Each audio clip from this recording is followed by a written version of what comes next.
ఎన్టీఆర్ సినీ జీవితంలో మైలురాళ్లు 130వ భాగం 1982 అక్టోబర్ 27న విడుదలైన చిత్రం నా దేశం. ఎన్టీఆర్, జయసుధ ప్రధాన పాత్రధారులు. అమితాబ్ బచ్చన్ హిందీ చిత్రం లావారిస్కి రీమేక్ ఇది.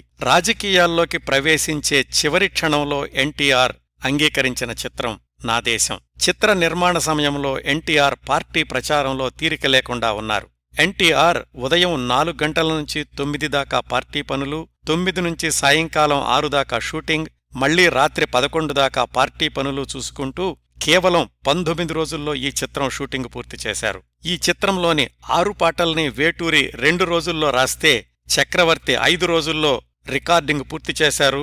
ఈ సినిమాలో సిల్క్ స్మిత ఒక నృత్య సన్నివేశంలో కనిపిస్తారు.